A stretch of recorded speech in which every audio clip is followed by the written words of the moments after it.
Bomb ফাটাবে। কি bomb না, আজকে বলে যে 26,000 ছেলে মেয়ের চাকরি খেয়ে নিলাম। আমি বলি অত সহজ নয়। হ্যাঁ, কোর্ট একটা রায় দিয়েছে, দিতে পারে।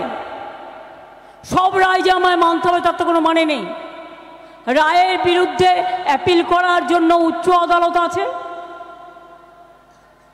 উচ্চ আদালত এক সময় এই রায়টাকে স্যাটিসফাইড করে দিয়েছিলেন। তারপরে আমরা উচ্চ আদালত বলেছিল নতুন করে হবে। এগুলো তো অভিজিৎ গাঙ্গুলির রায়। তো আপনারা জানেন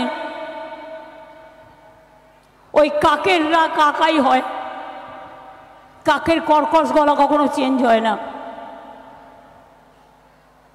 এই রায়ের বিরুদ্ধে আমরা সুপ্রিম কোর্টে যাচ্ছি, ছাত্রছাত্রীদের হয়ে, শিক্ষার্থীদের হয়ে।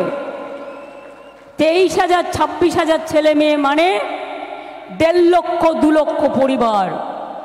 আবার বলে কিনা 4 সপ্তাহের মধ্যে টাকা ফেরত দাও। চুরি করে ফেরত দেবে না ডাকাতি করে ফেরত দেবে?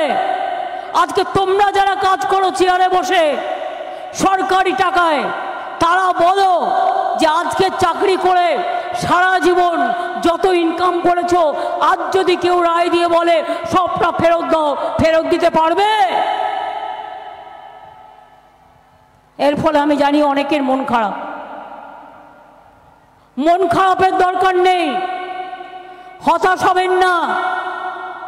আমরা এর জন্য, আমি নিজেও আপনাদের বলছি, আমি অ্যাজ এ ইন্ডিভিজুয়াল আপনাদের সাথে থাকব। এই রায়টা বেআইনি রায়। আমি জাজের কথা বললাম না, তাকে কালো দেখতে না ফর্সা দেখতে, সিপিএম দেখতে না বিজেপি দেখতে না কংগ্রেস দেখতে। আমি শুধু বলবো রায়টা একতরফা রায় হয়েছে বিজেপির কথায়। যেহেতু ইলেকশন চলছে, আমি বলে রাখি আপনাদের, সরকার যা লড়াই করার করবে, কারণ ওর মধ্যে কোনো অন্যায় ছিল না।